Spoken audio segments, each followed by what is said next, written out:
नमस्कार दोस्तों, मैं हूं सुमन और आप देख रहे हैं डिसेंट लॉ प्लेटफॉर्म। आज की इस लेक्चर सीरीज में हम लोग लॉ के एक बेहद इंपॉर्टेंट टॉपिक के ऊपर बात करेंगे। जी हाँ दोस्तों, आज हम लोग एक ऐसे केस के ऊपर बात करेंगे जिस केस को समझना इतना आसान है नहीं, लेकिन इस छोटे से वीडियो के माध्यम से इस केस लॉ के ऊपर कंप्लीट पड़ताल करेंगे और इस पूरे केस लॉ को समझने का प्रयास करेंगे। तो आइए जानते हैं आज का जो केस होने वाला है वो है आपका आर वर्सेस टाल्सन का मामला। ये मामला है 1889। आर वर्सेस टाल्सन का मामला है, ये मामला है 1889 का। पहले पूरी मामला को समझते हैं कि इसमें हुआ क्या था।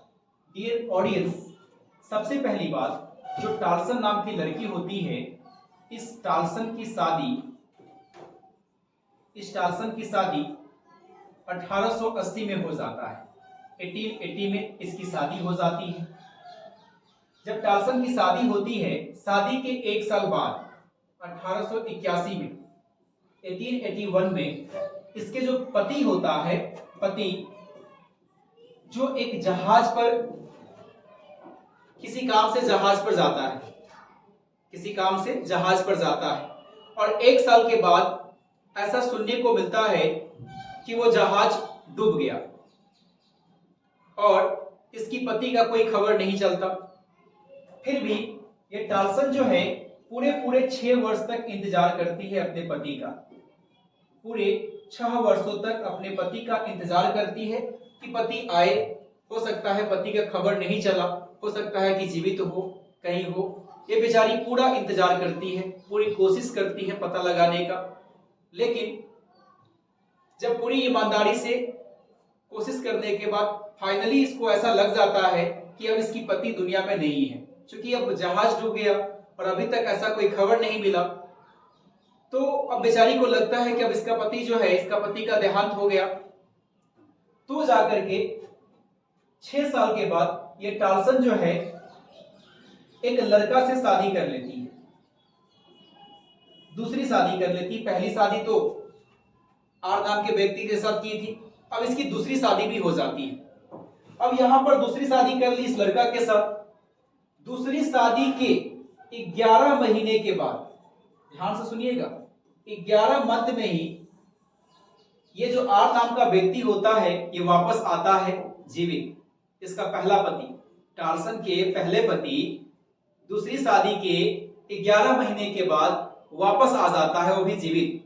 देखकर हैरान, ये क्या हो गया? जिस जगह पे मुझे होना चाहिए उस जगह पे कोई और व्यक्ति है। फिर इसे पता चलता है कि इसकी पत्नी ने दूसरी शादी कर लिया।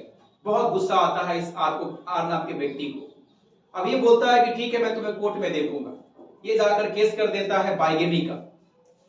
अब ये आर का कहना है कि इसकी पत्नी जो है टाल्सन, इसने द्विविवाह कर ली है और पहला विवाह से तलाक भी नहीं ली, तलाक भी नहीं दिया गया। इसने द्विविवाह किया है और द्विविवाह करना अपराध माना जाता है। द्विविवाह करना अपराध माना जाता है। तो इसके पति का कहना है कि इसने द्विविवाह किया है। जब यह मामला न्यायालय में गया तो कोर्ट ने इस मामला को समझते हुए, पूरी साक्ष्य को देखते हुए, मद्देनजर रखते हुए कोर्ट अपना जजमेंट देती है और कहती है इस फैसला में ये जो टाल्सन नाम की लड़की, महिला जो दूसरी विवाह करती है, ये दूसरी विवाह तब करती है जब पता चलता है कि इसका पति का स्वर्गवास हो गया है, देहांत हो गया है, अब नहीं आने वाला, इस दुनिया में नहीं है, तब जाकर दूसरी शादी करती है। इसका इरादा कोई गलत नहीं था, यहां पर मिस्टेक ऑफ फैक्ट माना गया। कोर्ट ने कहा यह मिस्टेक ऑफ फैक्ट है और मिस्टेक ऑफ फैक्ट के कारण इस टाल्सन नाम के महिला को द्विविवाह का दोषी न मानते हुए इसे दोष मुक्त कर दिया गया, एक्यूट कर दिया गया। तो इस मामला में, हालांकि यह मामला अंग्रेजी विधि पर आधारित मामला है, अंग्रेजी कानून का यह मामला है, और इस मामला में इस टाल्सन नाम की महिला को बाइज्जत बरी कर दिया गया और कहा गया, ये मिसाल देते हुए कि इसने जो द्विविवाह का अपराध किया है, जो कि अपने आप में अपराध है नहीं। नतीजन ये कि यहां पर मिस्टेक ऑफ फैक्ट के कारण ऐसा किया गया। पत्नी 6 वर्षों तक इंतजार की और ऐसा लगा, पूरी ईमानदारी से इंतजार की और ऐसा लगा कि इसकी पति अब इस दुनिया में नहीं है तो जाकर ये दूसरी शादी कर ली। तो ये मिस्टेक ऑफ फैक्ट के अंतर्गत माना गया, जो कि एक्सक्यूजेबल होता है।